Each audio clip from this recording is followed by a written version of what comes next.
Yeah. Hey, do yo. Trophied up. Yeah. Hey, do yo. Trophied up. Do your dance when the G's up. G. Spaced out. Got me geeked up. 10 toes on the west. Can I beat us? You cannot. Shining every time they meet us. Rack 'em up. Since 96. Yeah. Been number one in LA. Something slight. That's the gist. Hello, everyone. Welcome to Talkin Galaxy. Today, I am joined by Joao Klaus. Tab is coming soon.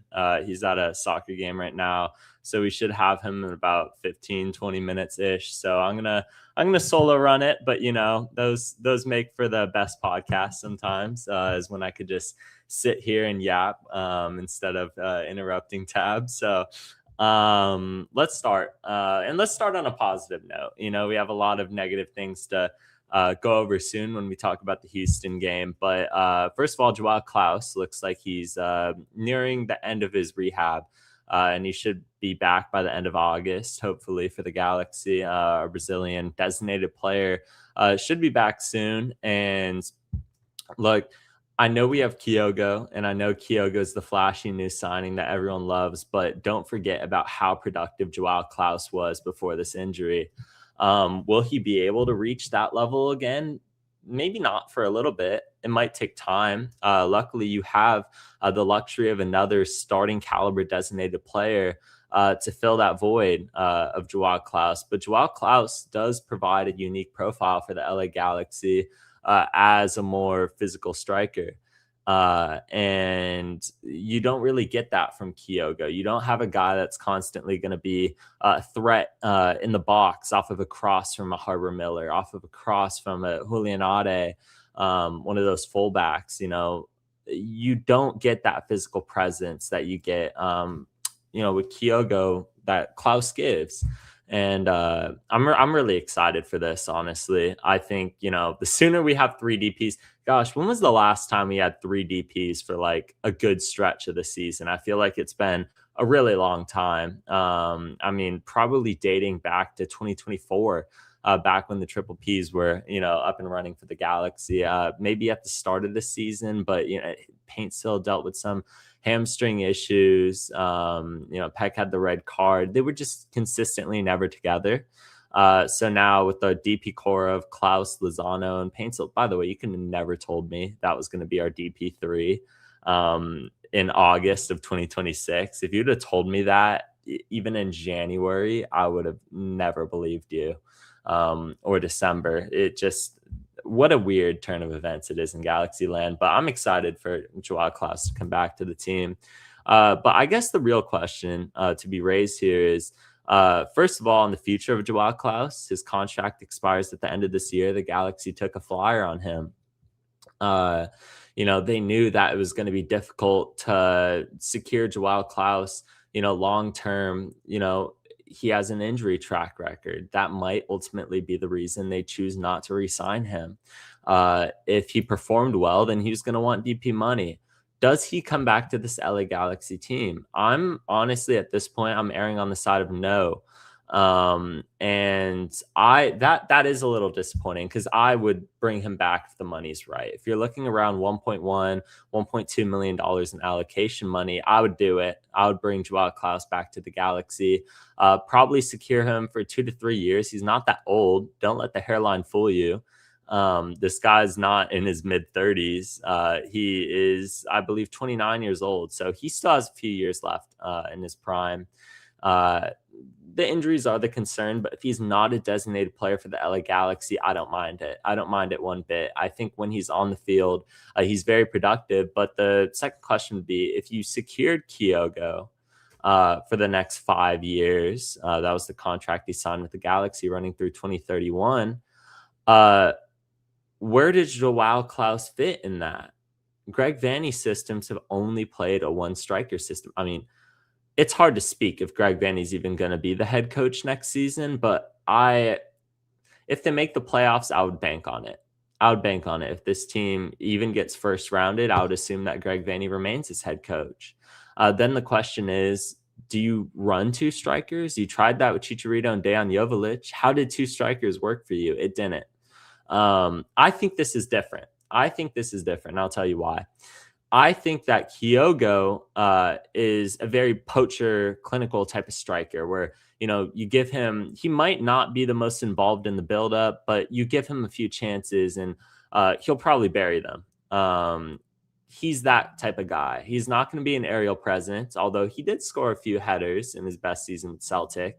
Kyogo is going to be your poacher. He's going to be a clinical guy. You give him a few chances and he'll bury it. He'll capitalize on it.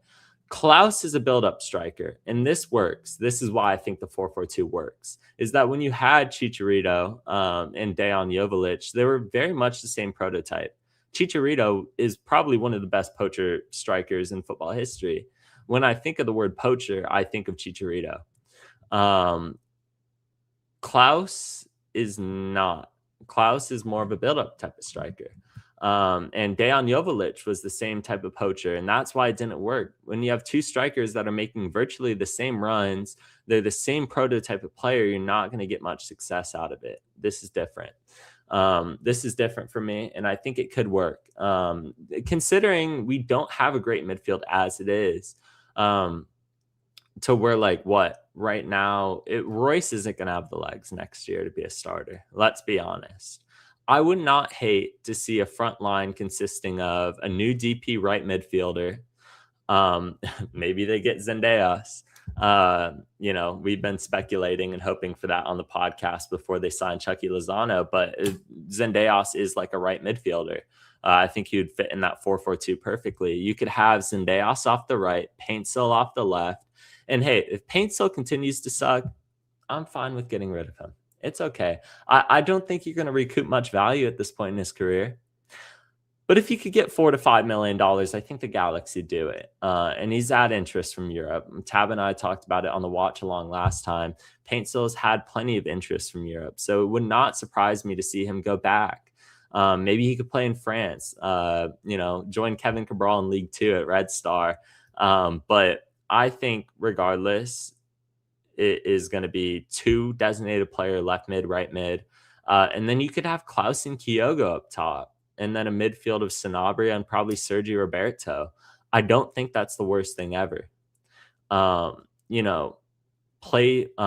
Play Sanabria at the 6, play Sanabria alongside Sergi Roberto in that midfield as the 6, and then Sergi Roberto could be the 8, and you might be cooking something. Klaus almost drops in as a number 10.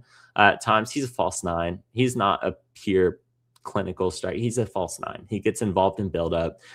We talked about it when we signed him. He is the perfect Vanny type of striker.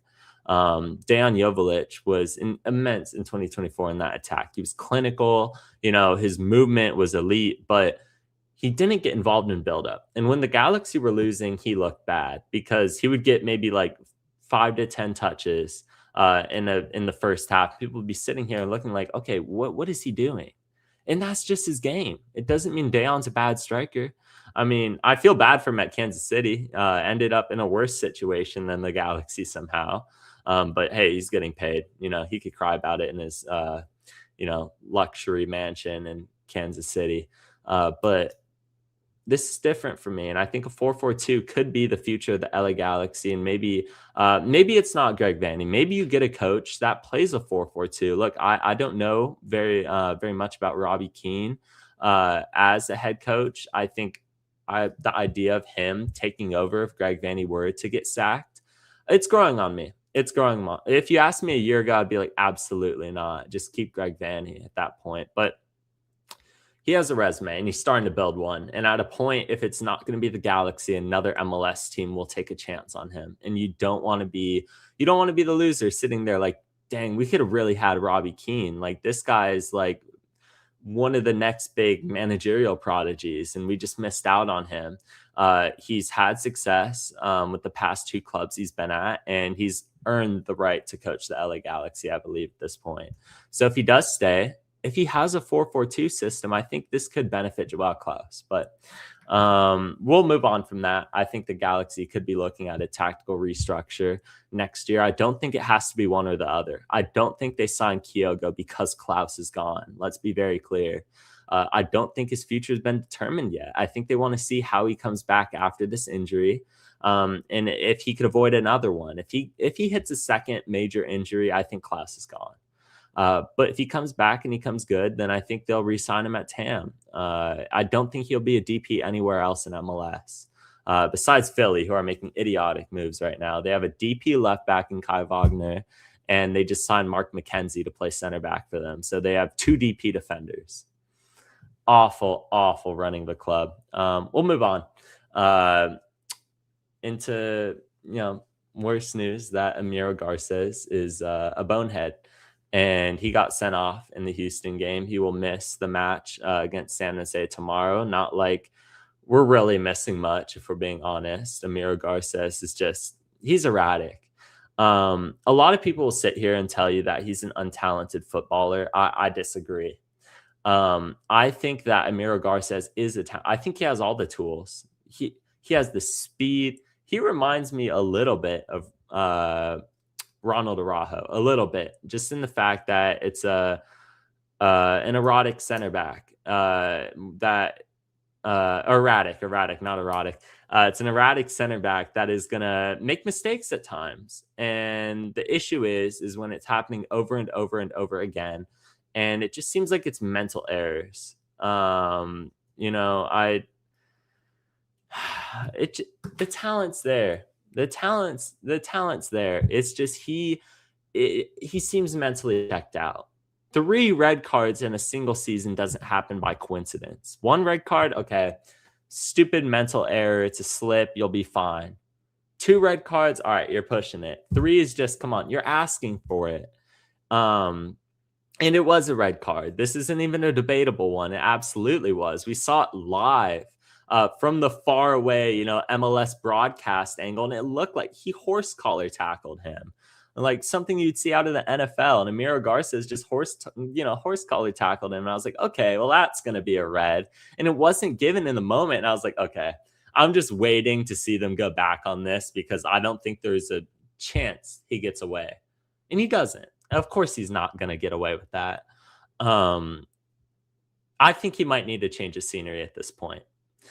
For as good as he can be, and this might be another case of a Galaxy player going away and playing great, and people are going to be like, oh my gosh, like, why would we do that? Why would we let this guy leave? He's performing great now. It's just sometimes players need to change his scenery. This might be the case. And for a guy that after 2024, if you told me that Amiro Garces would probably be going for, maybe if we're lucky, I think we'll get $3 million out of him. If we're lucky.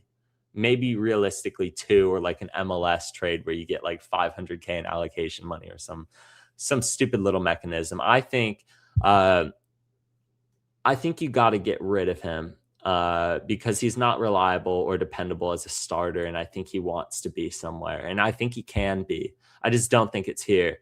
This has to be the final straw. He takes it as a maturing moment, and he actually grows up. And like, he has the speed. He doesn't need to even be pulling that guy down in the moment. This guy could be a track runner if he wants to. He could clearly catch up, or at least do enough to throw him off on the shot. It's okay if you make mistakes, but getting a red card is just going to put your team in it's a detrimental place. So we ended up losing. I don't know if we would have lost if Amiro Garces was on the pitch or not. We'll never know. I think either way, we're probably going to lose that match. Houston's a place we don't play in well historically. We'll go over, how the match unfolded. But first, I want to introduce, hopefully he's here. Fingers crossed I'm not bringing in the ghost of Tab. But Tab, oh my gosh. Are you here? Yes, can you hear me? Yes. Okay, perfect. Okay. You came in just in time. Garces, number 1 fan. Oh, no, not number 1 fan. Furthest from it, actually, now. Did you win first? First of all, did you win? I did. I won the trophy. Okay. I'm driving home right now. It's the next podcast. I'll throw up the picture. I got the Galaxy jersey on for it, so. There we go. Actually, I'll text you and I can upload it to the StreamYard, and I never can see. I'm driving home right now, so you get no video today, but you can hear me talk. Perfect. Thanks for joining us. Amiro Garces, what are your thoughts we're not going over the game quite yet, but we're going over kind of where do you stand? Are you done with this guy? Do you believe he's a talented footballer at this point, or is it just raps? Where do you No, stand I on think that? there's still talent there. Like I heard you saying just before I hopped in, like he's Ronald Araujo. He's a guy that has potential. You saw him in the 2024 season towards the end. Granted, a super small sample size for Ronnie is good, but you saw he's got potential to be great, and I think he needs to have a good center back besides him, and he has that in Glesnes. I think Glesnes unlocks his true potential, but I think he's just going through a hard moment right now. Maybe he's got the yips, Ted Lasso type of thing, like Jamie Tart. He just needs to get back in the groove of things, because if he does, I think we got one of the best center backs in the league. You saw Lucas Harrington go over to Hull City for 20-something million. I think Garces in 2024 is the same level as Harrington, and it's unfortunate that now he is more like Jalen Neal. So hopefully he can get back to his best soon, because if he does, we got a serious center back on our hands. Do you honestly think at this point that he could achieve that with the Galaxy, or if you get a $4 million offer, are you just not even cutting your losses? We didn't buy this guy for much. That'd be a big profit, but are you just dumping him at that point? Oh yeah, I think $4 million you got to take it, considering what his form's been recently. But I don't think this is the last chance Greg will give him. You saw Mikovic get his third chance, so. Maybe Greg Vanny gives him one more chance. I give him one more chance personally, and if he goes up and screws up and gets his fourth red card of the season, then I think you call it quits and you take whatever you can get from him if an offer comes in. That's fair. Yeah, a fourth red card, and I think I'd actually be sent. Like, Yeah. Oh my gosh. Yeah, I mean, it was a clear red. It was a clear red. He knew it was going to be a red too. I mean, you We can't. did as well. If you remember the Yeah. podcast, we're like, oh no. Or actually, that was the John Nelson. But I remember you were on the call. I was doing something when Emilio Garces originally got his red card, and I heard you from my other room. You're like, oh geez, this looks like a red card. It's dog so easy, dog so. But Miro Garces, I mean, I think we're both in agreement here. The talent's there. I think it'll always be there. He might go on to another MLS team. He might be the next Atlanta United center back and do great there. And people are going to be like, oh, another stupid transfer out, but it's just a change of scenery might be best for him. And it might be what he wants, even if it's not staying in MLS. Maybe he wants to go back. Maybe maybe perfect Liga MX center back, honestly. So even alone, maybe alone would do this guy good. Maybe you send him off for a year and just let him get his head straight. And if he performs on loan, boom, you get a better transfer. Or you could keep him. Maybe he just needs time to grow and learn. The issue is that we don't have time. This administration of the LA Galaxy, Greg Vanny, Will Kuntz, Dan Beckerman, whether we like to admit it or not, are under pressure. It's the sport. Will Kuntz knows it. Everybody knows it. If you're in the footballing industry, you're likely not going to last long at one club, especially if you're in a high up role. You're under pressure. It's been a year and 8 months since the Galaxy were playing good soccer. How many leagues can you get away with that? None. No European league you could get away with that. Despite if you won a title in 2024, it's just not going to do you. It's not going to last you forever. We don't have the time to be playing around with this Emiro Garces experiment. And I think Greg Vanny too. I mean, at a point, you got to show him his place in the order where he just drops below Chris Rindov in the center back depth. When Chris Rindov is making bench cameos before Emiro Garces, that might serve as an honest punishment to him to be like, hey, 3's too much. This is excessive. This is unacceptable. Once again, would we have won the match? Probably not. But let's go into the match now. Emiro Garces, obviously, with the red card in the second half, just 10 minutes after coming on for Maya Yoshida, who I don't know if we got tabbed. I know you keep up with this a bit more than I do now, but do we know why Maya Yoshida was hooked? Because I thought he was doing fine.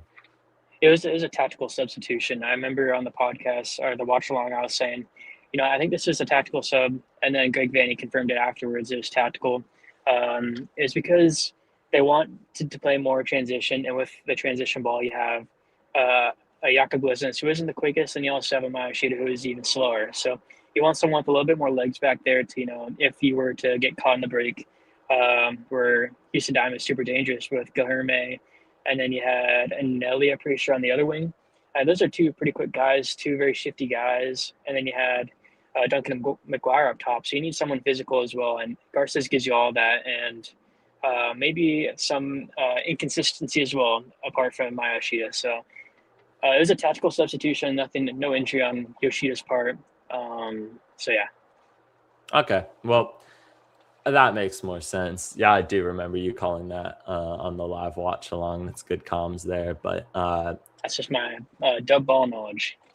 It just felt weird in the moment, regardless, for the fact that, I understand, but Yoshida was playing fine. Like, do they have the pace on the counter? Probably not. But just, I don't know. I felt like the game wasn't calling for an Amiro Garces 45th minute substitution at that moment. I feel like if it's the 60th minute and you're still not getting any results, then yes. But halftime, I mean, I didn't feel like Houston were creating that much to justify it. But, yeah. And Greg Houston Vanney, Dynamo. Not me. Sorry, I cut you off. No, you're Houston good. Dynamo. They're going into the game. They were fourth place, I'm pretty sure. And then after the game, they were first place. So this is a really good team that we're playing. And I believe now they're second or third place in league. So, like, we went to Houston where you don't perform well. Let's put that front, like you said before. And they only score off a penalty kick. They didn't have any other good looks. Like, this is a team that scored multiple goals. The week before our game, they went to New England to play the Revolution, and they smacked them around. And New England's a really good team in the Eastern Conference. It's like, we're playing a really good team, and we held them to only scoring one penalty kick.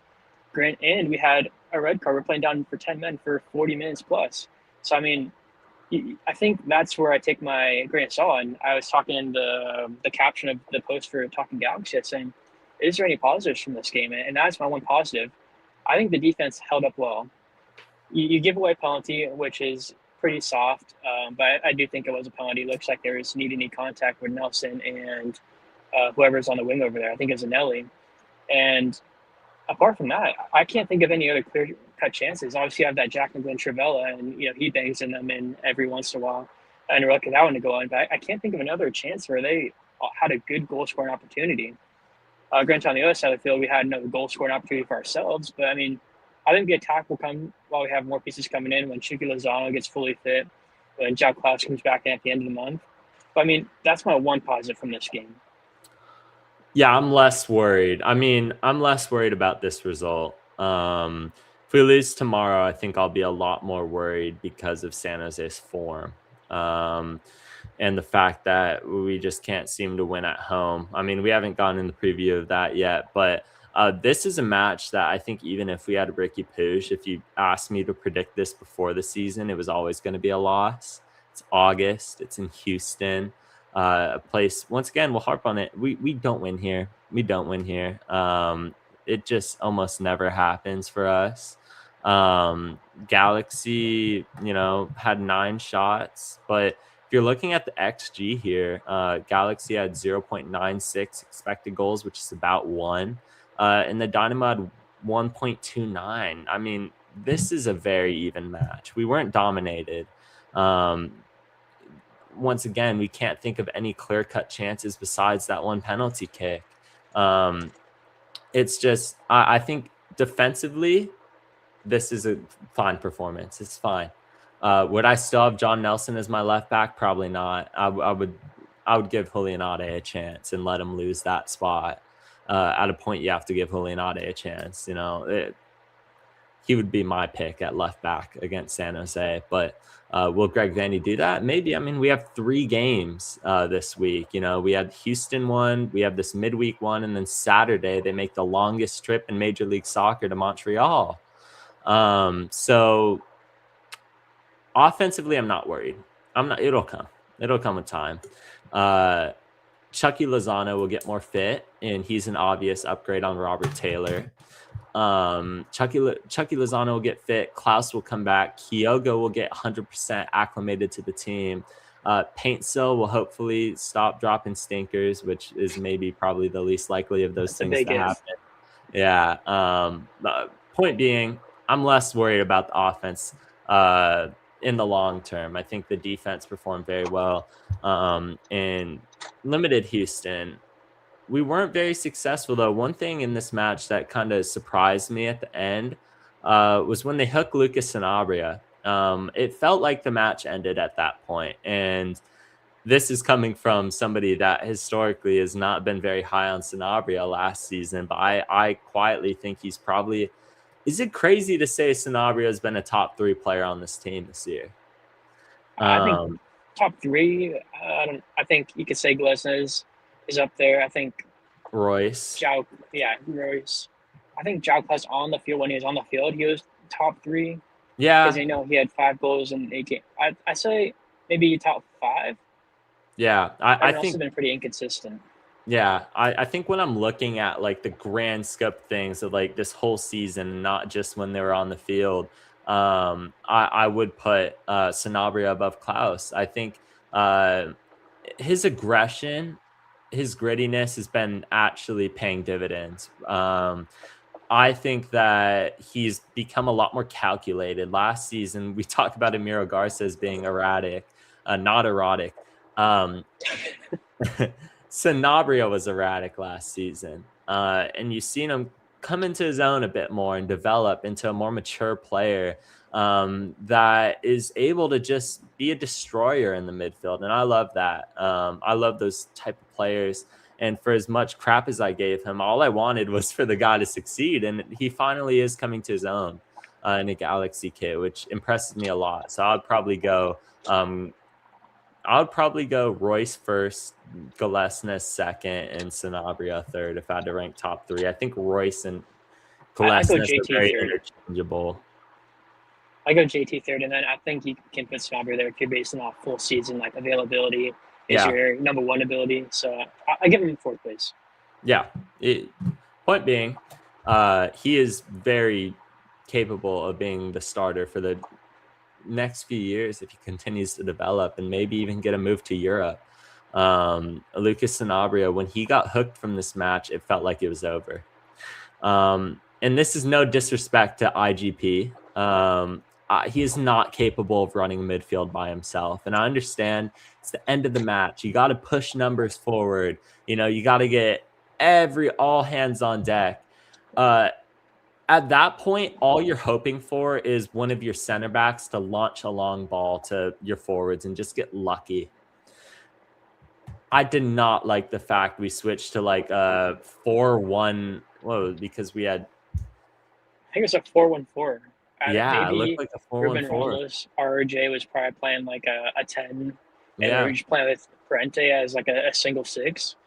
But it is looking like a 4-1-4 towards the end of that match. But I mean, you're down at a goal. It's the last 10 minutes of the game. Like, if you can see, it's not the end of the world. Your goal difference is already cooked. So I don't mind Greg Vanney just throwing out a 4-1-4, even though it's like a pro clubs formation. So it's whatever. I mean, he's got a very limited hand right now, and I don't blame him for doing that.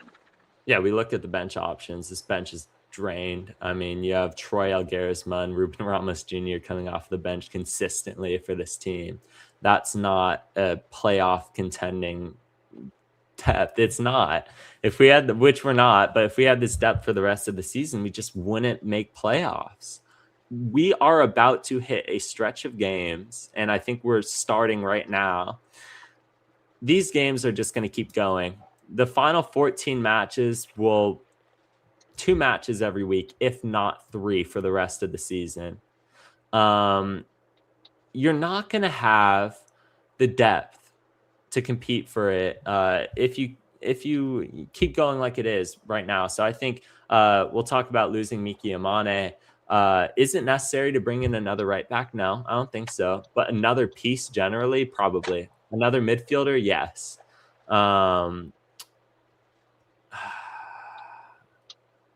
don't know. I think this team didn't really this Houston Dynamo team isn't going to be an MLS Cup winning team, but they are very good.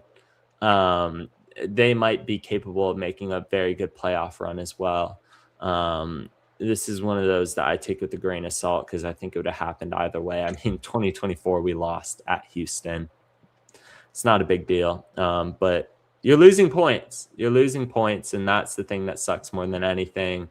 But yeah, I just always feel like at bare minimum, maybe this is just me, I feel like you have to have two midfielders because that IGP is going to be non-existent. He'll just get swarmed by the other two, if not three, in that Houston midfield, and they have the luxury to drop even more people back. And it just felt like waving the white flag. But the hand that Vanny's been dealt at this point, who's he going to bring? Who's he going to bring off the bench to influence this game?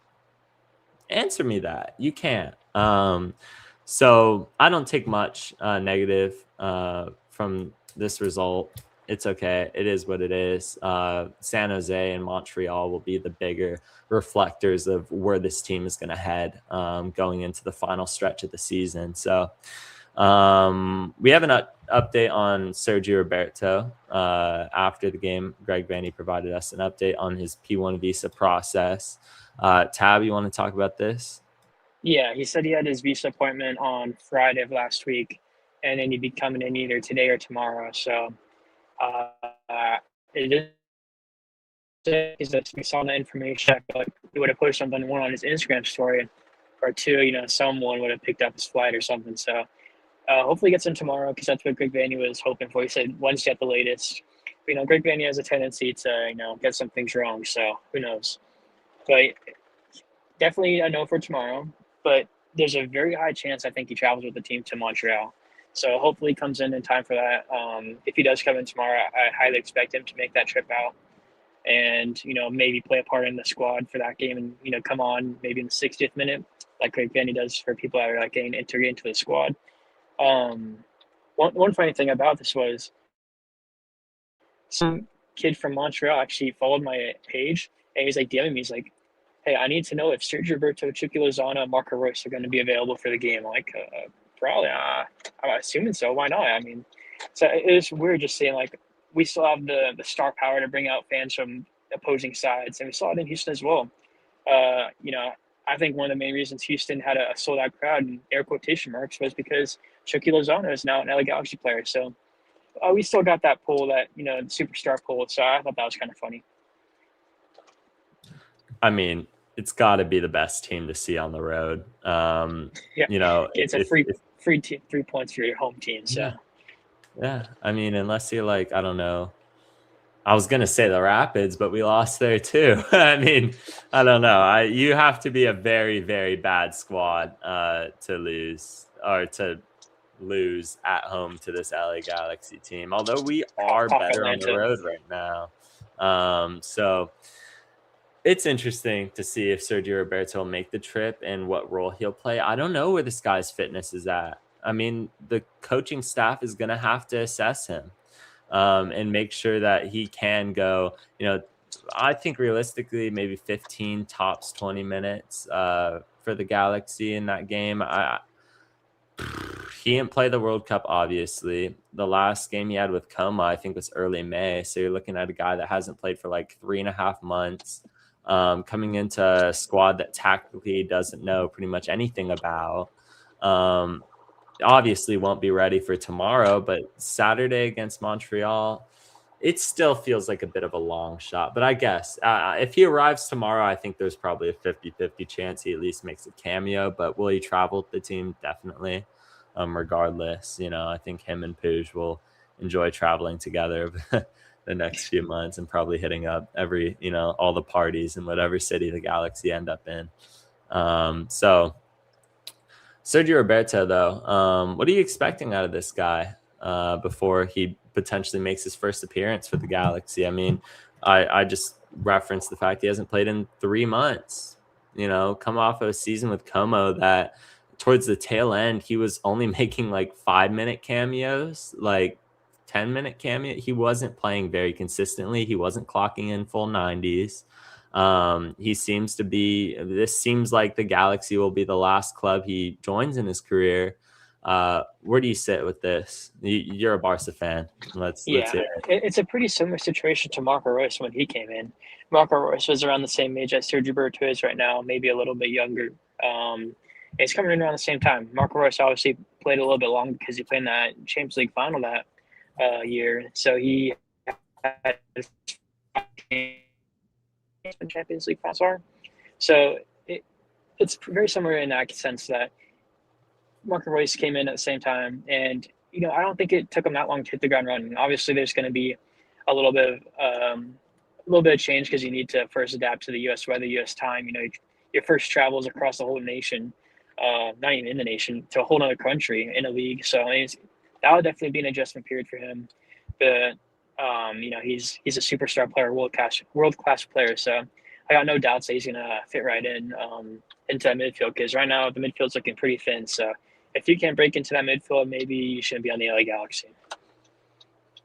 Yeah, if he can't break in over, a midfield that has Elijah Winder consistently starting, then I think it might be time to hang up the boots and leave the football before the football leaves you. This is the pick that Tab was referencing, everybody. I don't know how clearly that's coming in, but you could see him in his Knight Navy kit holding that trophy there. Congratulations. I'm like 5 minutes from home, so when I get home, I'll upload the picture to StreamYard, and then I'll show everyone. I think Sergio Roberto has the potential to be a very good role player. At best, I think he will be a top 10, maybe scratching top 5 midfielder, hopefully box to box. It's like not a designated player. I think the fact he's not a DP is a good deal. I mean, some of these DP deals teams have been reaching have been ridiculous. It makes you think there's a 4th DP coming when there's probably not. But the fact, like Montreal, I think are going to be having the debut of Alexis Sanchez against the LA Galaxy, at least the home debut. So that's another factor. Can he influence the game? They've been lacking star power for a few years now. I mean, they've had, Victor, I almost said Wanyama come through in the midfield, but Montreal could be a tough test. And Sergio Roberto can provide quality to the midfield. I think Elijah Winder is another knock that I don't know if you have an update on that either, Tab, but it didn't look like he'll be playing anytime soon. Yeah, the availability report saying that he is out. There was no press conference after training today, so we didn't get to talk to Greg Vanny, but I'm assuming after the game tomorrow, they'll ask Greg Vanny about the status on Winder. And I just got home, so I'm going to hop out of my car and get to my room, and then I'll join, and you can see my beautiful face. All right, cool. I'll take a question in the meantime. I have a question in the chat here. Curious to know what's your thoughts on what it will take to pull the trigger on Greg Vanny. I know damn well we ain't making the playoffs. I think for me to pull the trigger on Greg Vanny at this point in the season, it would need to take a catastrophic loss. The Galaxy would have to come out against San Jose tomorrow and get thrashed like 6-0 in our own home for me to be like, I can't take it anymore. Like, this is it. I'm done with Greg Vanny. Like, I can't even stand him another game. I think realistically, end of season. And dependent on the fact, not playing if the Galaxy make the playoffs. If the Galaxy make the playoffs, then I think there is at least some hope or optimism to say that, hey, keep them on a short leash going into the sprint season. Realistically, how much are we going to care about a sprint season in the long run? Probably not much at all. If any other team wins MLS Cup that year, but the LA Galaxy, we're all going to be sitting here and be like, it's Mickey Mouse anyway. Who cares about a sprint season? So if you want to give Greg Vanny through that sprint season and say, hey, we just offloaded all these pieces, we're reconstructing your roster again, it's time to make something work. You assume Chucky Lozano will be out of the squad by then. I don't think they're going to trigger that buy-on option. So you have a new designated player coming in. I hope they're doing their scouting now. If we end up in a situation where signing another short-term designated player, blow it all up.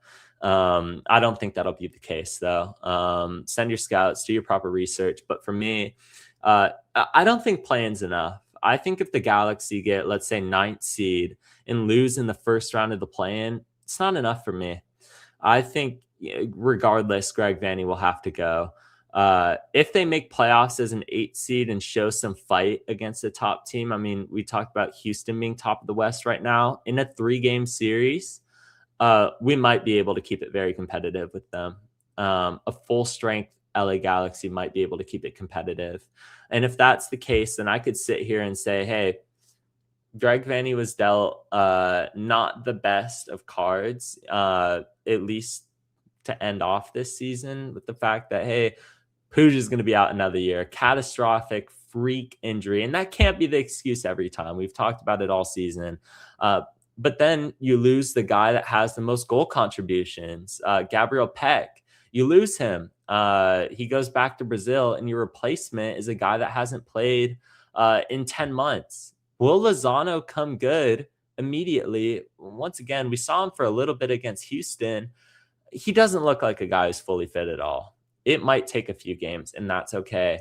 But it's just setting him up for failure. So, and then the designated player replacement for Ricky, Klaus, has been out since what, April, May? What are you supposed to do with that deck of cards? You're not going to be a top 5 team. Everybody wants to be. That should be the standard for the LA Galaxy, but the whole organization needs to be held to that standard, not a coach. He's a part of that.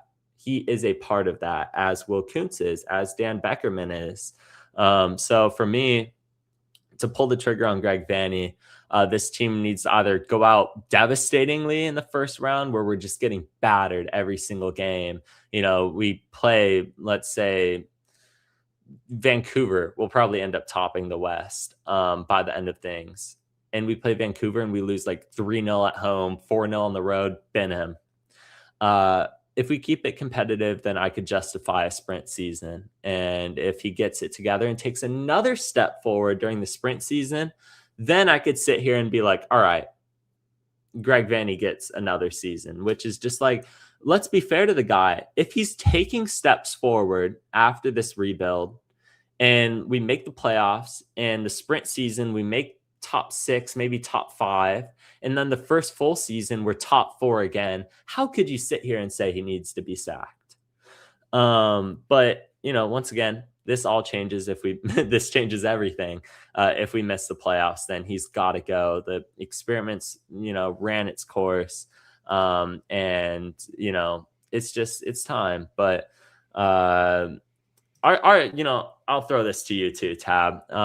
Tab, if the Galaxy, let's just put the bar out there, lose in the play-in, would you sack Greg Vanney? Or if they lose, they completely miss playoffs, would you sack him? Is there a scenario where you would sack Greg? I think you give Greg the sprint season. I think it sounded like what Will Kuntz was talking to the press, you know, last week and the week before that, after the games and before the games. He's kind of almost hinting towards, we want to stay flexible now. So when it comes to the future for that sprint season, for when the schedule change comes, he wants the team to be at the strongest point at that schedule change season. He said, when you think of signing players now, it's like I think he used the phrase a 3-legged stool. You got to think of this season, the sprint season, and then the first schedule change season. So I think he's very cautious with the signs right now. I think you see that with the Chucky Lozano signing. It gives us flexibility to, like, if this guy is not the right guy, we don't have to, you know, lock ourselves into like a 3-year deal or something crazy like that. So I don't think Will Kuntz has in mind that he's going to sack Greg Vanney, even though he doesn't have the power to. But I don't think that's on their mind currently. I think if, you know, you have a terrible end to the season, maybe you have the conversation, you start looking for different candidates. And then when it comes to the schedule or the sprint season and he does terrible then with a pretty full strength squad, then I think you probably have that conversation, you know, maybe you have those final talks with those different candidates. But right now, his seat is hot. but I don't think he gets fired this season. Yeah, I mean, I've been on the fence quite a bit. There's been points this season where I would sit here and be like, okay, look, I'm looking at this and I think the project is ran its course. And I'm still there. I'm still there, to be fair. I'm just realistically speaking, they're going to give him the end of the season, probably, barring anything catastrophic to this team. They give him the end of the season. And, we also look at the sprint season as like, hey, if you're getting a new coach in, perfect time for them to instill their tactics.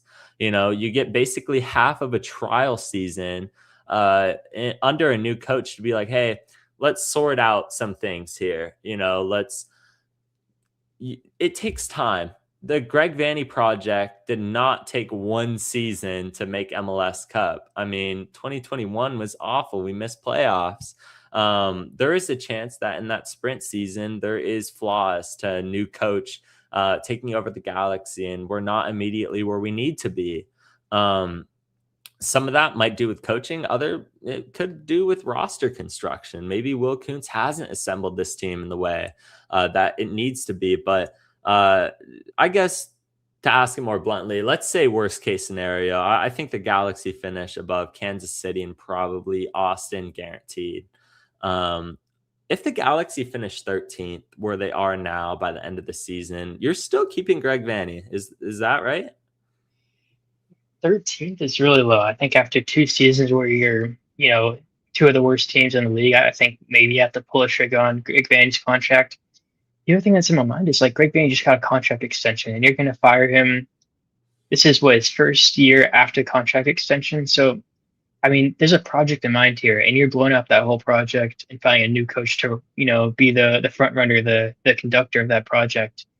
I don't know if that's in their plans or not. I think you have to think about long term and talk about Greg Vanney's put himself in an excellent position for that. So who knows? It's gonna be a difficult conversation to have if that is to happen because of the team he's built. He's been such an integral part of the academy. So maybe if he does get fired, he still stays within the club and works with the academy, but not with the first team. So I think if he does get fired, I do think he stays with the club and does something with the academy because he's built himself into this, and he's built a legacy even with his own kids in the academy. And I think the players that come in through the academy and make moves to Europe is definitely something that he can point his finger to and say, hey, I did play a big part in that. Yeah, I think when you're looking at the biggest success outside of MLS Cup, that's the biggest success of the Greg Vanney era was the rebuilding of the academy system. The fact that you could have a player go to Chelsea for $3 million who's 15 and hasn't made a single senior team appearance, I think that's a testament to the work that Will Kuntz and Greg Vanney have done to rebuilding this academy. And it started with Greg. Let's not get that twisted. This started with Greg. So I agree. 13th would be automatic. It's over. Seattle are in awful form right now. We might end up surpassing them. But, San Diego, who we have to play twice, look like they're on the up. That could be a real issue to our playoff chances. You look at some of the teams above the Galaxy right now. I think Colorado will fall off a bit. Lucas Harrington gone. St. Louis are in a pretty good spot in terms of, I know they lost Hartle, but the points wise, they're like 7 points ahead of us with the game in hand. Like, it just seems like realistically, we're not going to catch them. San Jose have built themselves up enough. Barring anything catastrophic, I'm looking at maybe 2 spots up for grabs. I think Minnesota haven't been convincing enough to say that they'll be a playoff team. And Colorado haven't been convincing enough for me either. But then San Diego's on the up. Portland are a bit inconsistent. I think it's going to be a dogfight between us and Portland for that final playoff spot if I had to forecast into the future right now. So, yeah, that's an interesting question there. Oh, there we go. Lovely stuff there. Oh, we got another Galaxy kit in the background too. Wow. We Galaxy still have pull, guys.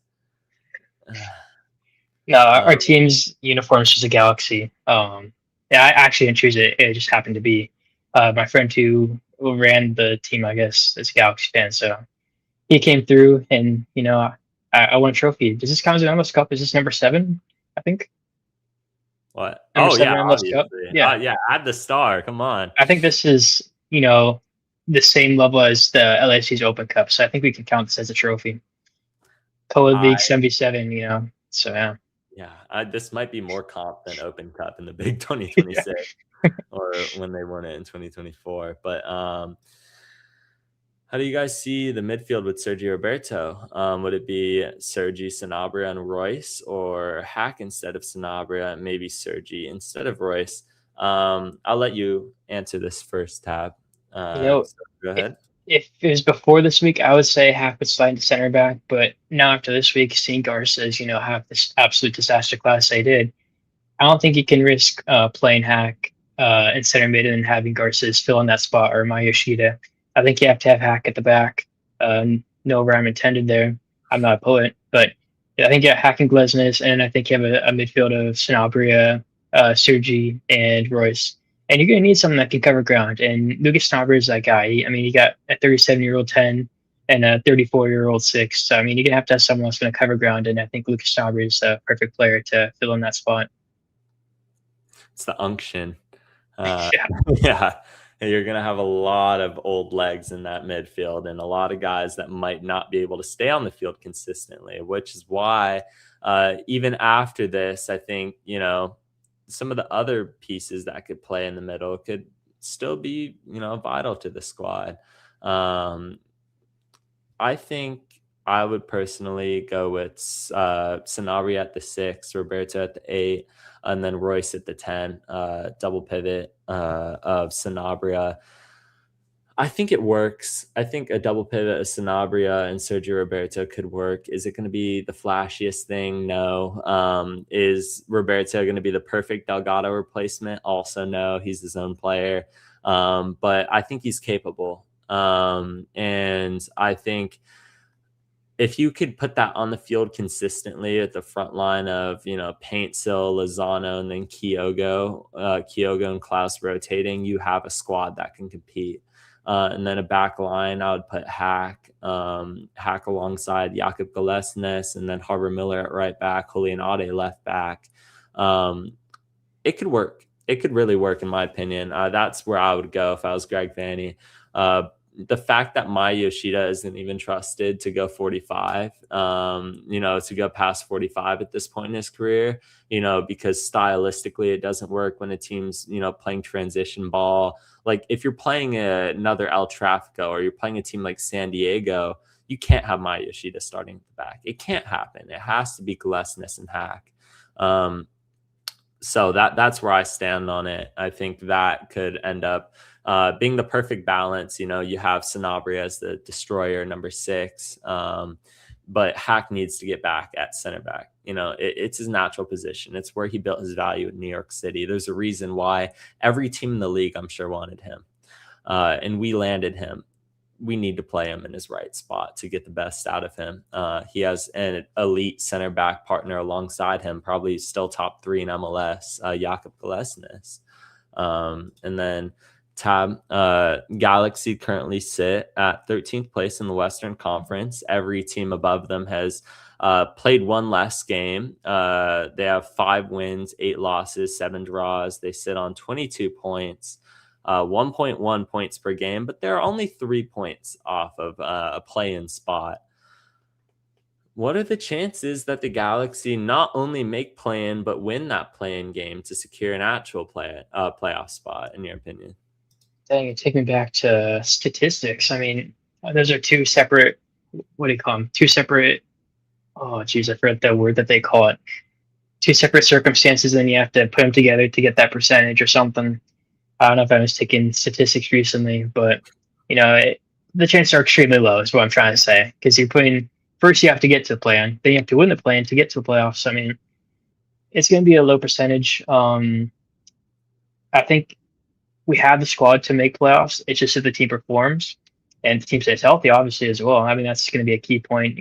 Our team struggled to stay healthy these past 2 years, 3 years, really. So I think the team stays healthy. I think we make play-in, and it really depends who we play. I think all the teams in around that playing spot are going to, are extremely close in level. Like you said, it's going to be a dogfight to get into that playing spot. So you never really know. I wouldn't be surprised if we make the playing game and then we win it and then we get knocked out first round because we're playing the first place team, which will probably be Vancouver most likely. And they're a whole different beast.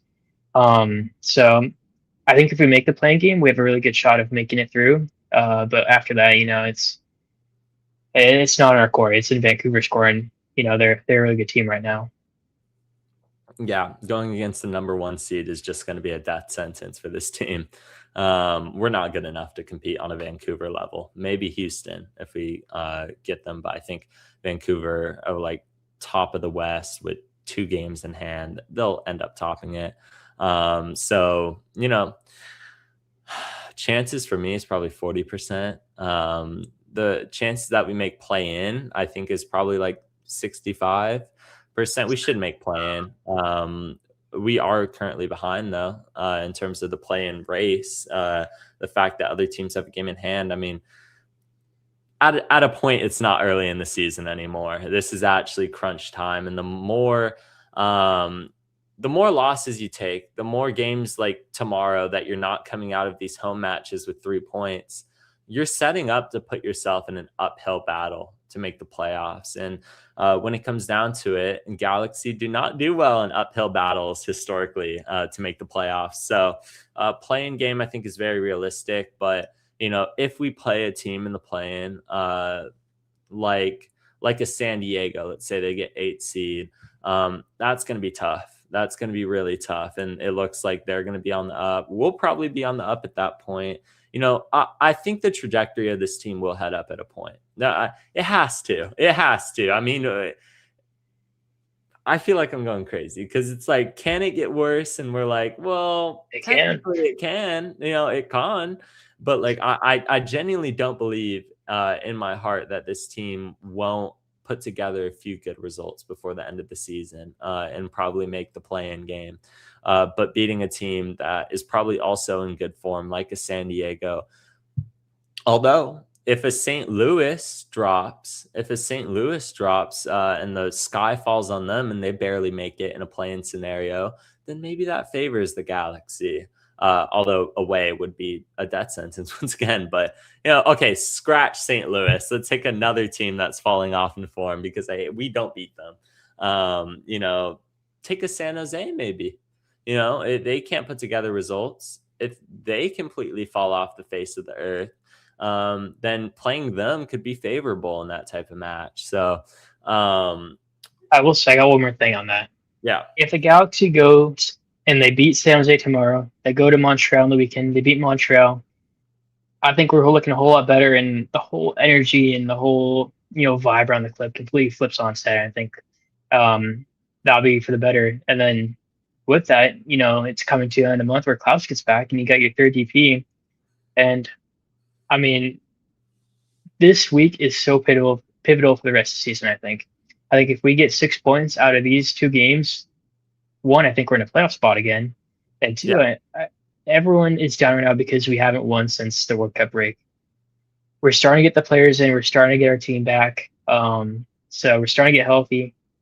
So, I mean, there's no reason not to. You're playing a San Jose team who's been just as lackluster as we are, and then a pretty mediocre Montreal side. So, I mean, if we're going to get points at any time, it's going to be now. If we're going to turn around the season at any time, it's got to be now. So if we don't, then I think that percentage that we're talking about goes way more down than it already is. So this week, like you said earlier in the podcast, is going to be really telling of where this team is at and what we can take and what we're going to look for in the rest of the season. Yeah. So after this week, you would have right now the Galaxy have 14 games left. You would have 12, which is kind of like it's go time. Like every match is pretty much a playoff game if you're not in a spot at that point. And if you're only heading downwards, it might be over. You're already behind. All the other teams might have 2 games in hand by that point. And if you don't have the points to keep up with it, the Galaxy just won't end up making the playoffs. So, and then last question we'll take before we go into Miki Amane and then the game previews. Will you take Wilfred Nancy as a replacement? He understands the league, knows what it takes, and is still out of a job. I heard, I believe from UTAB that he wants to stay in Europe. Yeah, that's what Tom Booger was saying on one of his like podcasts he does with Soccer Wise. He's saying that he's looking out for another European move. He does want to, bounce back to MLS, prove himself. He thinks he already proved himself, and it's a pretty sticky situation in Celtic, and it just didn't work out for him. So he's looking for that next European move. I don't think he wants to come back to the US, at least right now. So, maybe, who knows? Maybe he changed his mind because, that came out, I think it was a few months ago. So maybe there's no options in Europe. And he's like, and then he sees the Galaxy's knocking. He's like, oh, this is the best team in MLS. Maybe I should give it a shot. Maybe I can rebuild my legacy. And then if it doesn't work out, then I can make a move back to Europe or whatnot. Yeah, especially when you look at the fact the European season's about to start. Like, it's over. Like, everyone's got their coach. Certainly midway through, people will get sacked, certainly. But once again, if you're going in a situation where it's as bad as they have to sack their coach midway through the season, he's going to fail again. Like he did at Celtic. He'll just fail again. I think he is a very good head coach. Money will convince him. There it is. I said it. Galaxy are willing to pay a head coach. Yeah. Galaxy will be willing to pay a head coach. Right now, if I had to put favorites, I think Robbie Keane would be the favorite.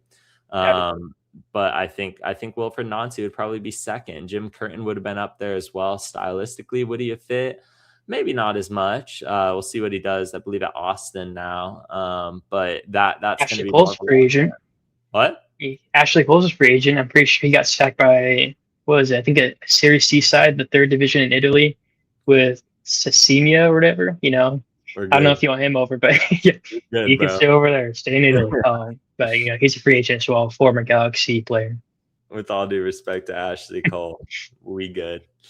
And let's see. Will they find? We went over this a little bit, but yeah, I think they would. I guess take personal perspective out of it. Rapid fire this. Not what you think you would do, but do you think the Galaxy will fire Greg if they miss the playoffs? I don't think so. I think they give him the sprint season. Unless this goes tragically badly and like we win one game in the rest of the season or something dramatically terrible like that. And I don't see Greg Vanagan fired this season. Yeah. All right. There you have it. We'll move on to departure here. Miki Amane officially announced, this was rumored for a while. He missed the Houston game. He's been out of the squad, out of training. Everyone knew. Will Kuntz spoke on this. He said this is something that's getting finalized.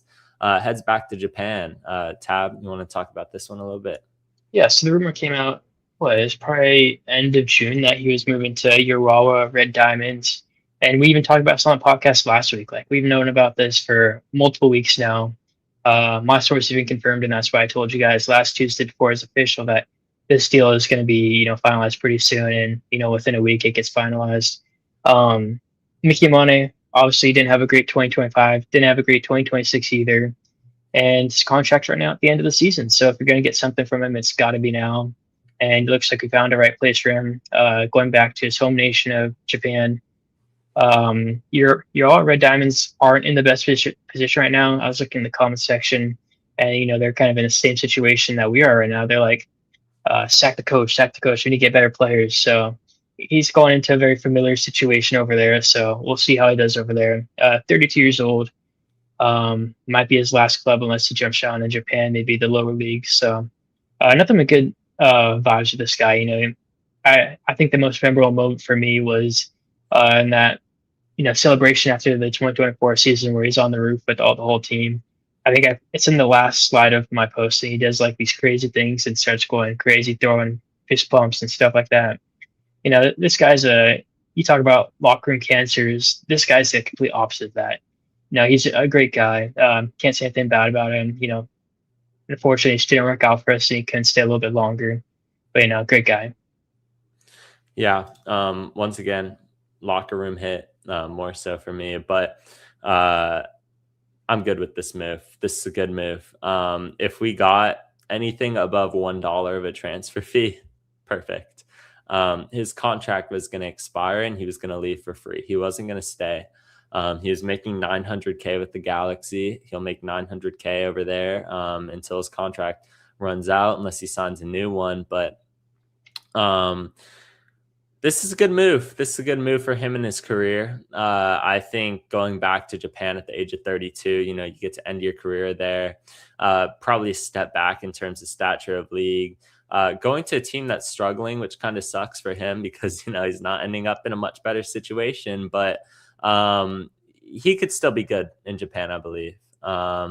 His time is just up at the Galaxy at this point. Every time I saw him on the team sheet, I think I cringed a little bit. I was just like, geez, like we're really thinking he's just going to get back to 2024 form at a point. And he didn't. I don't know what happened, maybe age, but he's not incredibly old, 32 now, but coming 31 years old, coming off of the MLS Cup season. Once again, besides Amiro Garces, this might be the most shocking fall off to me, was the fact that he was the best right back in Major League Soccer. Screw what the All-Star game said that year.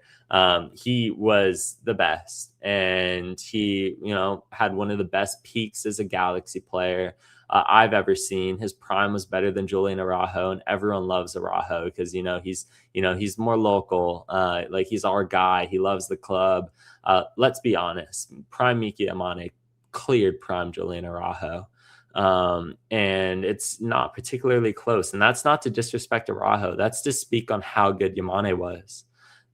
And Araujo's not even at that point in his career too. So, it's understandable to an extent, but we're talking about the best prime in Galaxy history as a right back that I've seen. Incredible player. Don't understand what happened last year. I understand the whole team took a step back. But in particular, I didn't really expect that he was going to fall off that hard. It was very surprising to me. Amiro Garces will never make sense, so I'm not even going to try to wrap my head around this one. And I think, when it comes to Yamane, you could just say that, hey, he's a guy that likes to get forward. Probably didn't have the legs for it at that point after 2024, the amount of competitions we had to play in. We had to rely on him pretty much every single match. Mauricio Cuevas didn't come around defensively, so Yamane had to, take all this workload and carry all these minutes at a regressing age where players do take a step back. And Greg Vanney's system requires at least one of the fullbacks to get up, get involved in the attack. And when John Nelson's your starter, it has to be Yamane. So I don't know what specifically besides age you could pinpoint this to. Tactically, I don't think much changed. His role has been pretty much the same as it was during that MLS Cup run. But I'll always remember the good memories from Yamane. We'll forget the own goal against the Red Bulls. We'll erase that from the I don't remember that game. I don't think that even happened. We played the Red Bulls. Man, the last time I remember playing the Red Bulls was MLS Cup. What a time that was. I'll always have good memories of Miki Amane.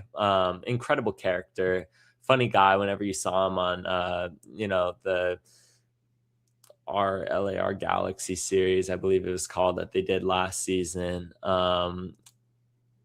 He was funny. Everyone liked him. This is going to be a blow to the locker room a bit. And, he had a good connection with Maya Yoshida, obviously, a former Japan national team, players alongside each other. But, I appreciate Miki Amane for what he did as a G. So anything else to touch on here?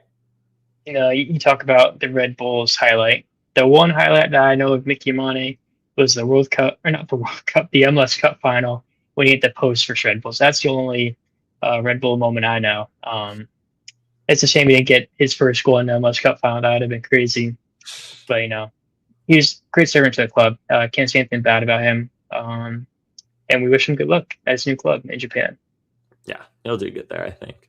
But we do want to talk about another guy that's the future, and the guy that they just, hey, we're getting rid of Yamane, we're getting rid of Cuevas, we're going to go ahead and hand you the keys to the right back position. We have Sergio Roberto, just in case you're not ready, but we believe in you.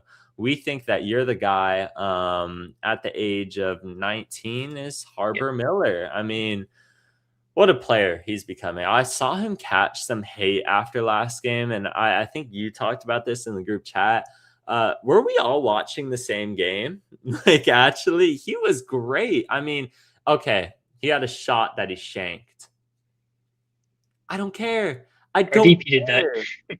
He's a right back. He's a right back. Like, yeah, how many, like, okay, he shanked a shot. It's not like it was a wide open tap in that he just, whiffed.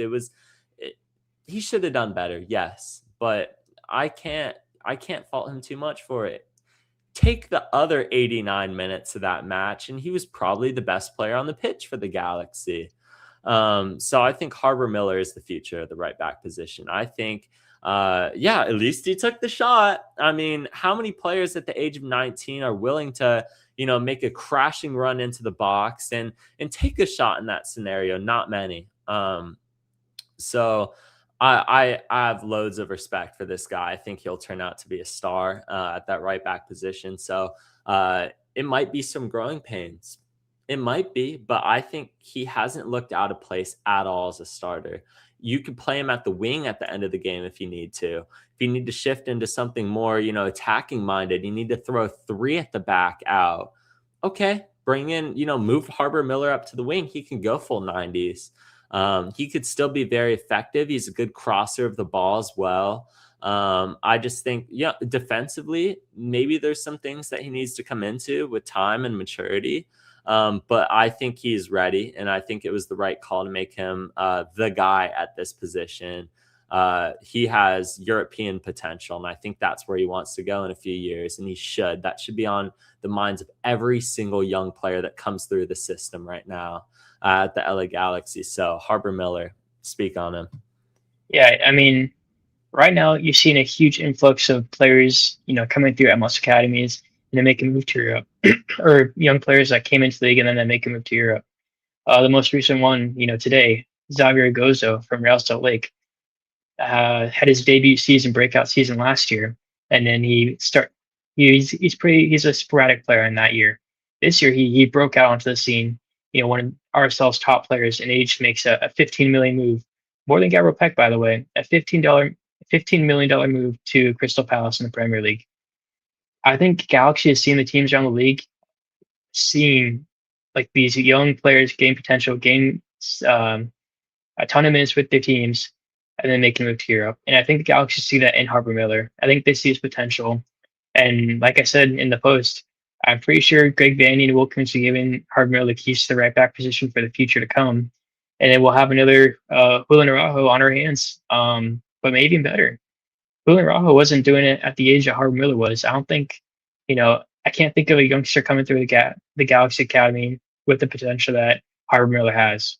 He came into the squad as a right back. He goes and plays right winger, left winger, everywhere on the field except his main position, and he held his own. This guy has a ton of potential, and all these teams playing their youngsters. I think Greg Vanney got in his feels, and he's like, I got one of these in my club. Let me play him, and it doesn't hurt. It's a zero risk play. You realize, oh, he's not ready for the moment, in which he isn't. He is 100% ready for the moment, and now they're seeing that, and now they're going to start playing him a whole lot more. And they sold off Mickey Imana, they sold off Mauricio Cueva, so right now it's just him, and then they bring in Sergio Roberto in case he gets injured or something wrong happens. You have that kind of backup buffer, but right now it's just Harbor Miller. He's going to play that spot, and he's been doing pretty well these past 2 games where he's been playing there. Yeah, when we talk about, what position do the Galaxy need next? I think it's probably another midfielder. You can never have too many midfielders. I think that's been a serious part of the game that the Galaxy have been lacking. Do you need another starting caliber one? Maybe not. A fringe one, sure. A fringe starting caliber player in the midfield could be great. Or, maybe I think Tommy will come back good. I think you're fine on the wings. Kyogo and Klaus up top you'll be fine. Maybe another center back, but I don't think you need a right back. I think that's just a position we feel like we're sorted at now. And Sergio Roberto, if Harbor Miller suffers an injury, can play. But, incredible player. Don't let anyone tell you otherwise. This guy's European potential. I would not be surprised to see him there in a few years. And hopefully we could get a big transfer fee out of this. Another testament to the Galaxy's great academy system. So I'm excited to see how he develops over the next few years. I think, it was the right move to move Cuevas and move Yamane and be like, hey, now's your time. Go ahead, be a star at the end of the season. And then you get the sprint season 2, like continue to develop. We'll give you the minutes you need. So let's move on here. Game preview, LA Galaxy will take on the San Jose Earthquakes tomorrow, Wednesday at 7:30 p.m. Kickoff at Dignity Health Sports Park. We played San Jose 2 matches ago. It was a 1-1 draw at Stanford. It was the JT Marcinkowski penalty save on Timo Werner. San Jose have fallen off a cliff. This is a match that I think they look at and are probably a bit nervous. Galaxy haven't won very many home games. In fact, we won 0 away games last year, and we've won more away games this year than we have home wins this year. So take that what you will, but I think if you're going to be a playoff team, you have to start getting 3 points. You have to start getting 3 points from these type of matches. So looking at it, I like it. I like it for the Galaxy. Bruce Arena obviously coaches San Jose.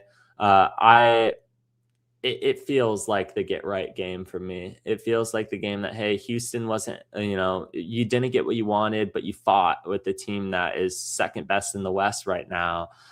There is nothing bad you could take from that. I think not getting 3 points sucks, in the long term, but stylistically, this is a game that regardless, we just don't win there. You could put any team on the field, and we're probably not going to get 3 points out of Houston in August. So this is a get right game for me. Starting lineup prediction, I would go JT and net. I think Julian Ade's got to start at left back. Even if John Nelson starts the Montreal match, you got to manage minutes carefully here. San Jose do pose a danger in transition, which is why, I just didn't mind Maya Yoshida at the back. I know San Jose have their own transition game. I would still go with Jakub Galesnes until Sergio Roberto's here. I would go Jakub Galesnes and Maya Yoshida. And then I would go Harbor Miller at right back, and then in midfield. I think you could have Royce will be back. So I think you have Royce at the 10. I think you have Sanabria at the 8 and then Hack at the 6, and have Sanabria and Hack play the double pivot there. And then a front line of Chucky's got to start. Chucky's got to start at this point for me. No disrespect to Robert Taylor, but you need your DPs on the field. 14 games left. You need 3 points. So I'll go Lozano off the right, Paintcell off the left, and then you probably do Kyogo up top. So what would you change about that? I'm 100% with you on that. I think you saw the one-off situation for players come back from injury with Jakub Glesnes, where Greg Vanney said, we need to start this guy to get the momentum in the game. I think this is a similar situation that Greg Vanney is going to be posed with Chucky Lozano.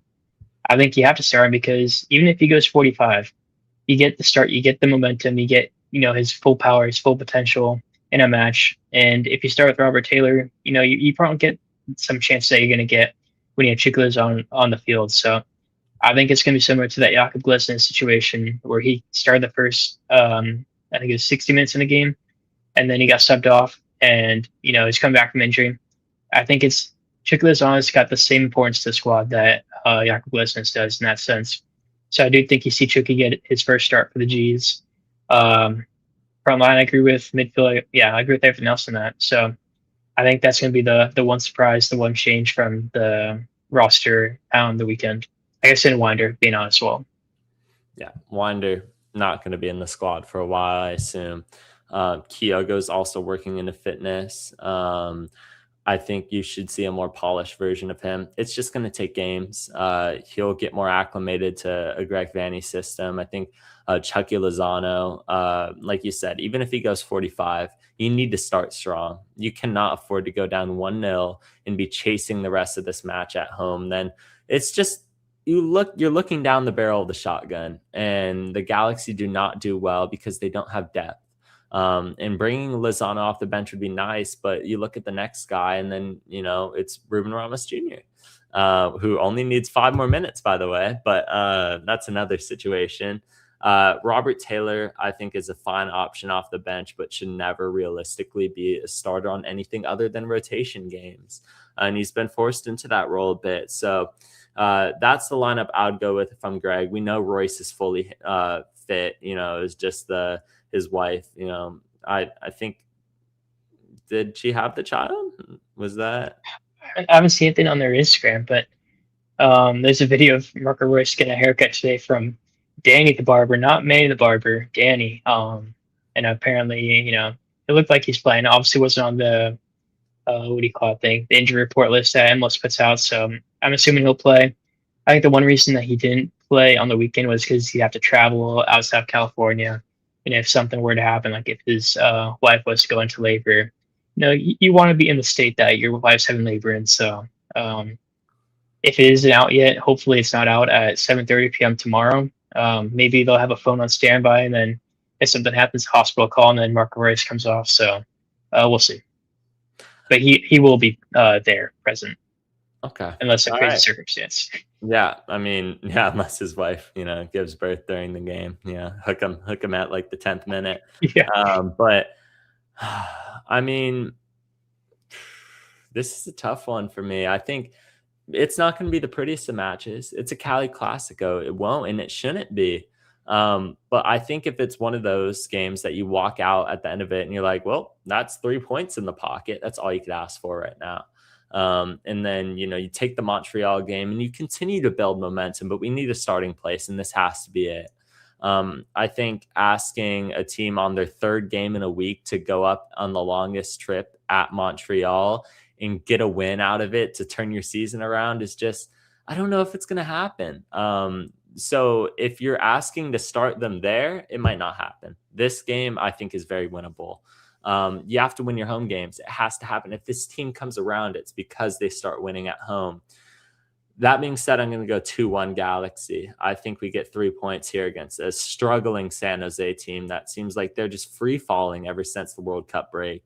They can't seem to get it right. I mean, let this be another game that we let a rival start their season and I'll lose it. If this is the game that restarts San Jose's season, my head will be on Mars.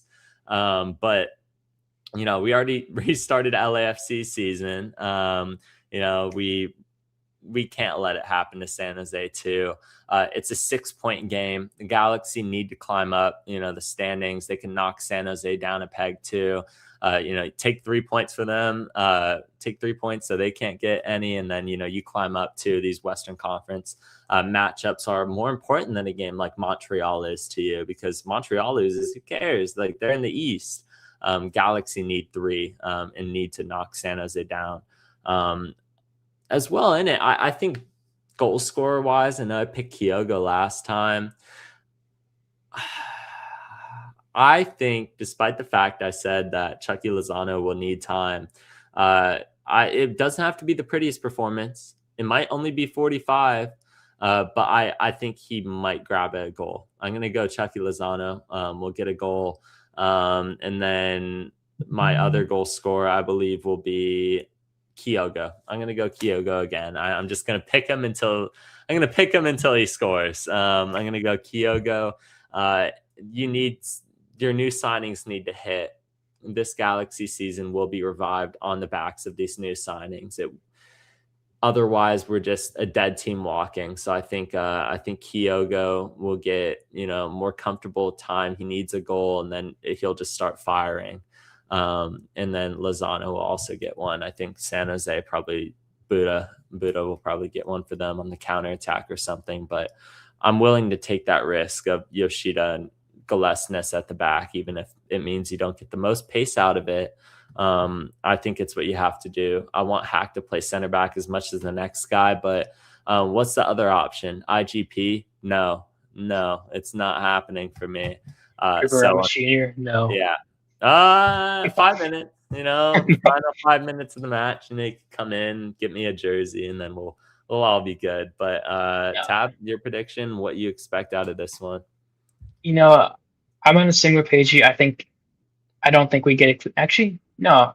I was thinking 2-1 as well, but like I think the Galaxy defense has been doing really good recently. Apart from the LFC game, they've had difficult times because they have had no forward in front of them, no midfield in front of them. But now we got 2 DPs on the field. It's not just Joseph Painsil. So I think it's going to be a 2-0 win for the Galaxy. I think we'll get a goal in the first half, and then San Jose is going to be pushing. They're going to be, sending all the numbers forward, and then it's going to be a Joseph Painsil goal late in the second half to seal the game off. And then I think the first goal, we'll say Chucky Lozano. Well, hopefully he starts the game and he gets the first goal. If he doesn't start the game, I think Kyogo's going to get that goal. But I think we get a goal in the first half, and I think we get a late goal through Joseph Painsil. Joseph Painsil loves a goal over San Jose. Got one in the reverse fixture for San Jose when they went to Stanford. And I think he had one in 2024 as well, if I remember correctly, because I was there. I think he had multiple. And multiple? I remember one, at least one from 2024. Like 3 times that year, I believe. Oh, it's true, yeah. Even at PayPal Park, yeah. Yeah. So, yeah, he loves to go over San Jose, so I think he'll get another one late in the game tomorrow. I like that. Yeah, I mean, Painsil's been lethal against them. It's the rivalry game that he shows up for, and it happens to be the one that is less relevant to the modern day. Anyway, I like that. I like that prediction. I think San Jose need to get back in form, but I just don't think I think they're coming back to terms that they're not that great of a team. I think roster wise, they were second place in the West at a point. They're not as good as that.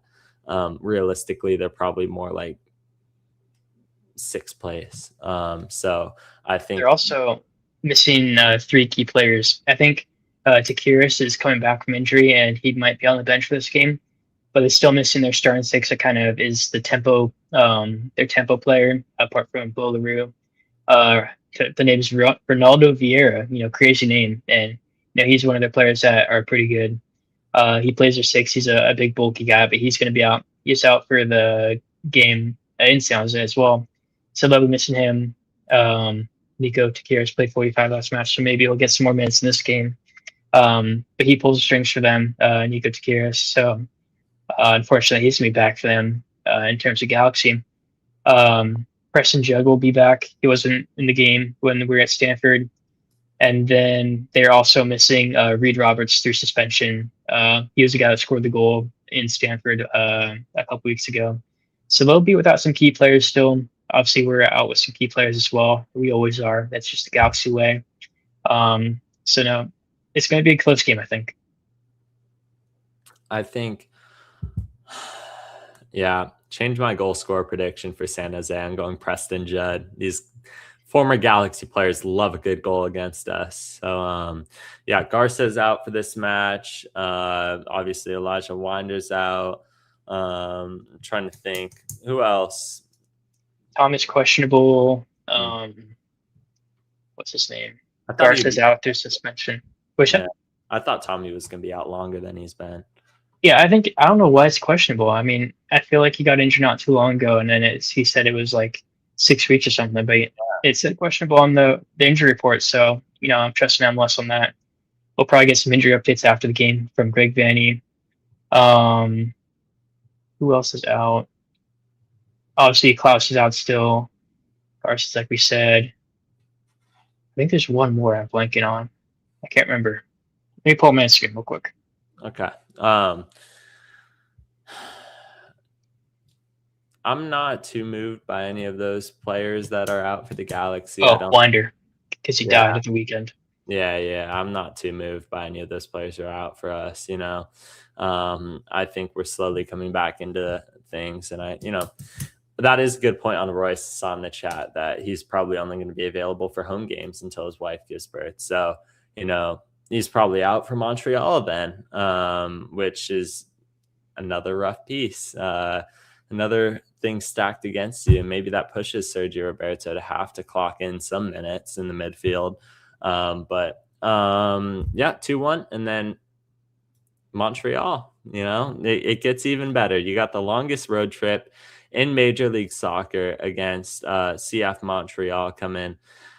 Oh, man. This is tough because Montreal aren't that good. They're 14th place in the Eastern Conference. They're awful.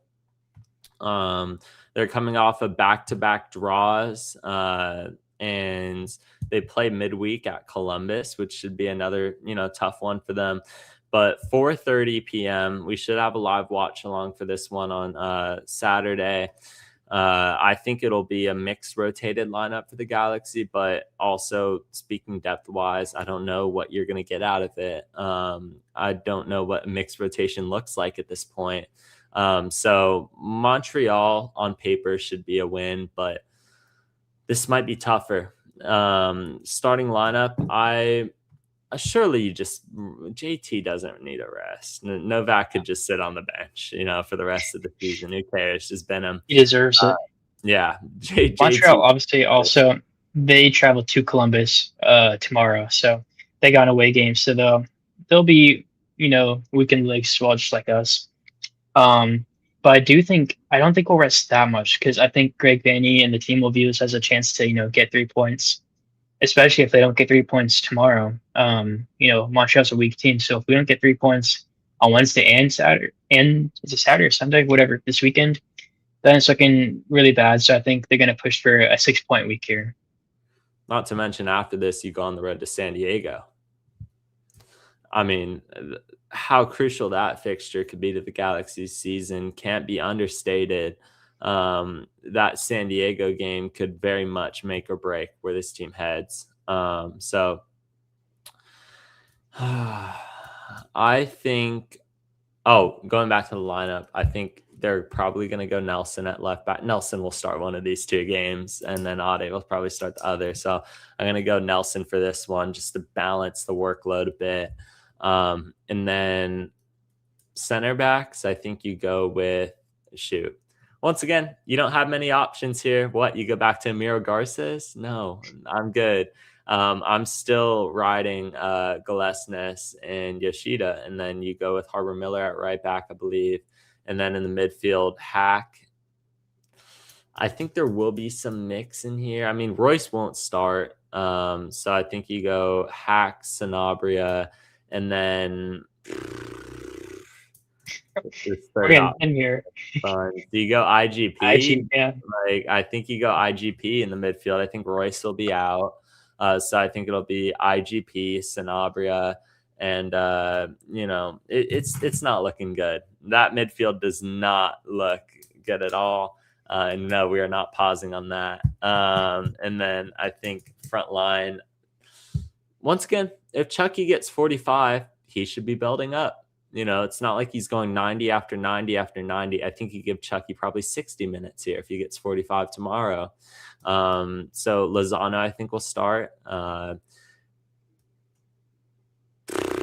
Paintsel, yes, I guess. I don't know. He's a DP, I guess. Yeah, I mean, you got to play your DPs, right? So I'm going to go just at Paintsel out left.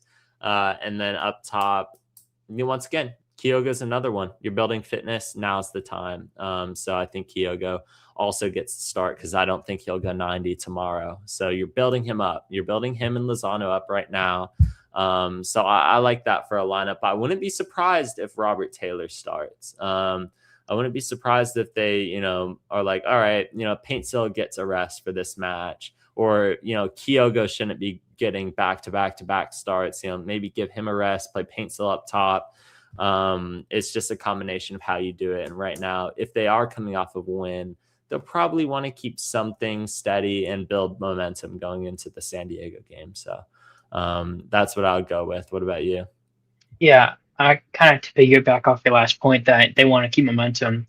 I think you won't see a lot of changes in the starting 11. I think you have a full strength starting 11, and then if we go down or if we need players to hold on to the game, I think that's where you see the rotation coming in later into the match, because you want to go off on the right foot in a game.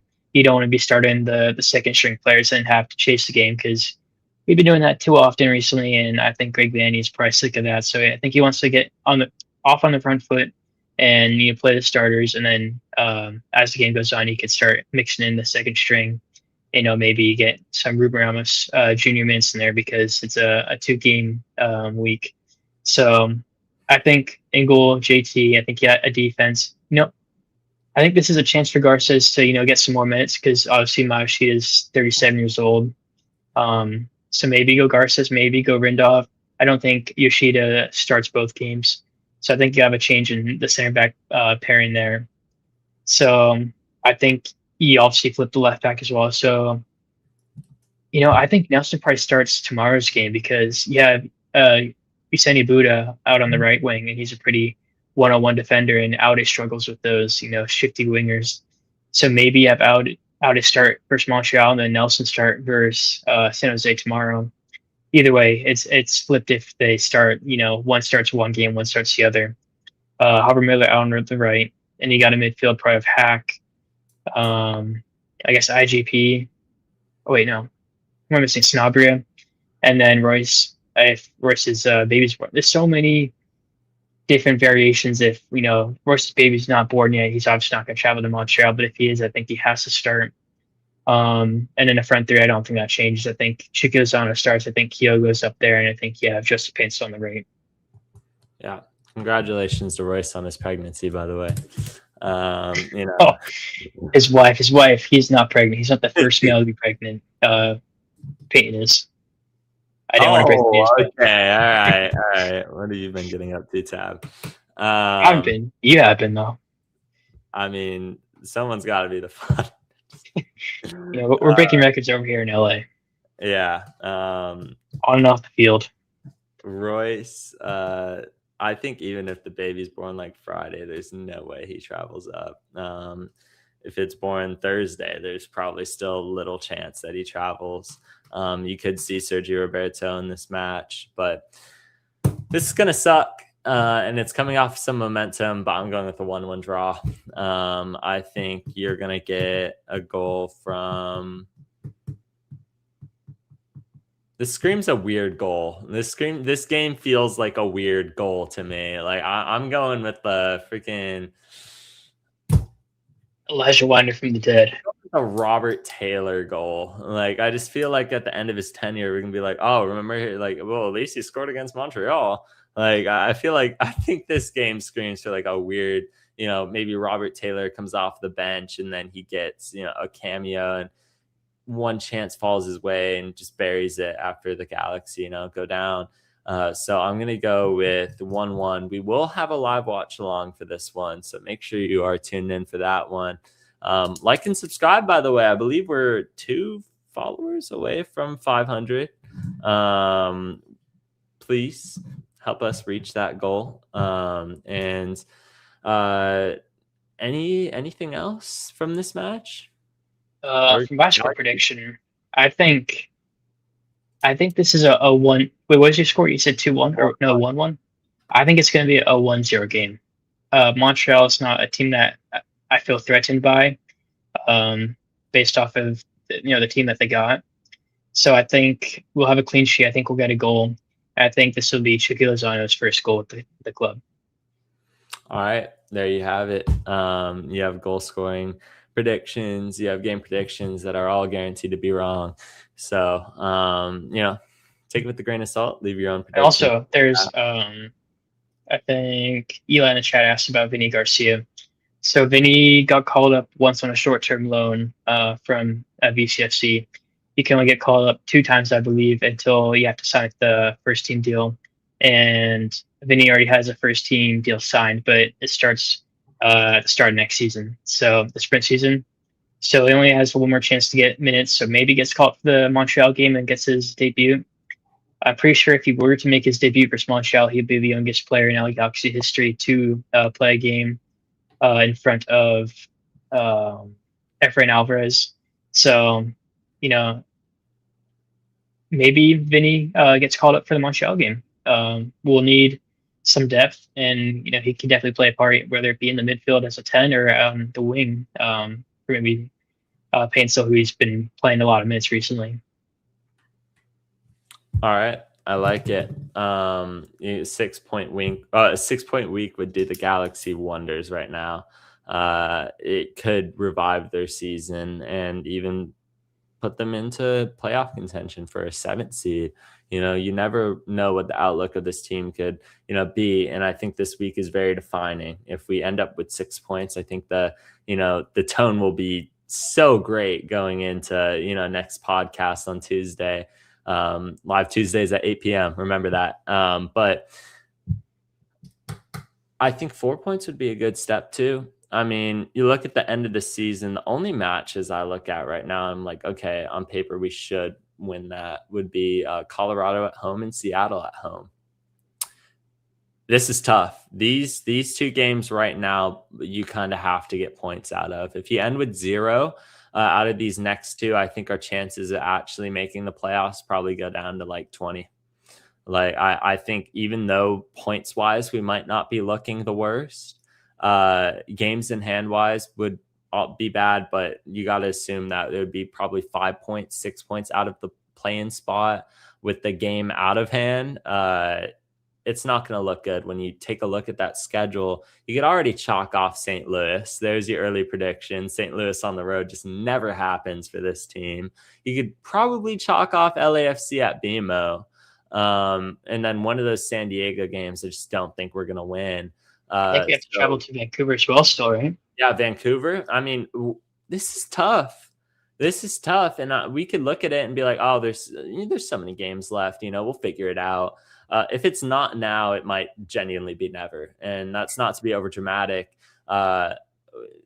This is the defining moment of the season for the Galaxy going into the final 14 games. It's not early in the season. We're not playing around anymore.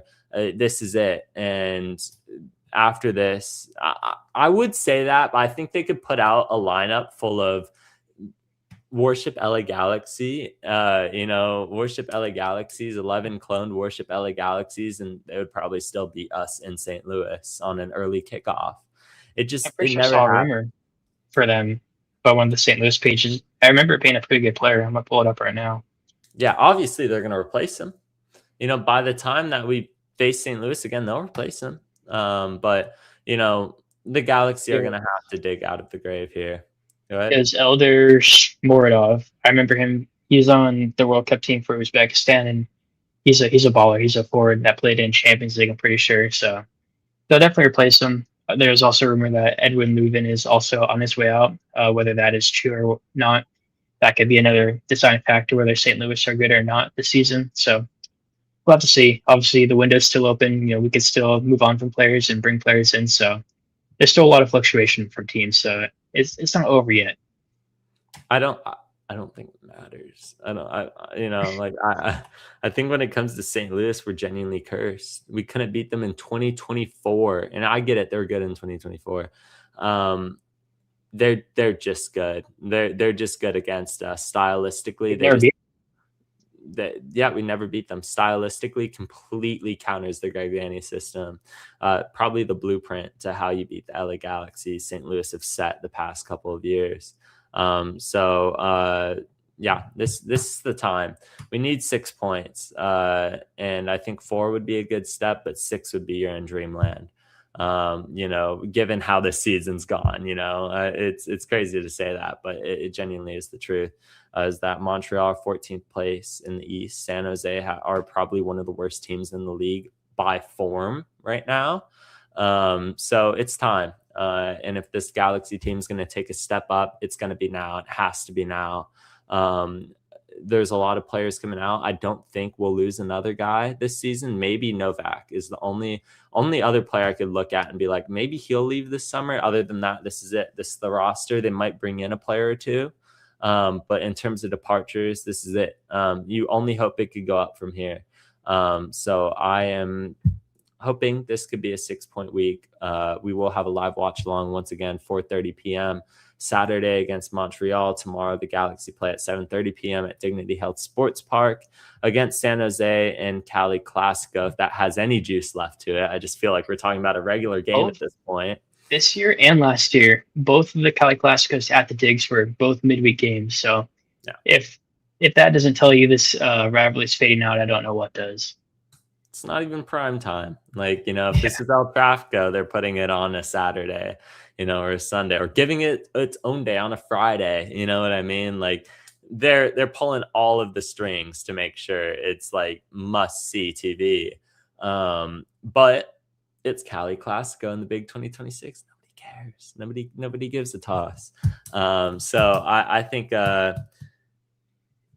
I'm excited to see where this season can go, because I'm still optimistic that we could at least make the first round of the playoffs at this point.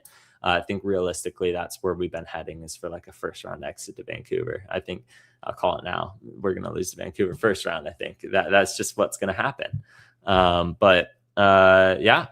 Thank you for joining me, Tab. Congratulations on winning. I look forward to you doing it on the Community Cup pitch. That's what I was about to say. That's going to be us. And when do they do that? Like start of season. So that's going to be us in 6 months' time. Yeah, probably 6 months. Yeah, has to happen. We're getting Griffin there. He's going to fly out for the match, and we absolutely will be lifting the Community Cup next time. We're getting it back in blood. So, as long as there's no PK shootouts. No PKs. We'll win before PKs. We'll do that. We'll do that. All right. Here we go. Tab, where can people find you at? You can find me at Galaxy Runs Delay over on Instagram, TikTok, X, and Facebook. As for myself, I am Peyton_shot_it. I will be shooting the match tomorrow against San Jose Earthquakes. You could find my work at on Instagram or Excite Media. And Anfield Headlines _. You can find this guy at United Headlines. What a West Ham fan, by the way. No, it's for the money, actually. Yeah, it's a passion. I'm deep down a Man United fan. Definitely not for money. Yeah. Hey, fair game. Game is game. But thank you guys for tuning in. We will see you at the live watch along or at the digs. But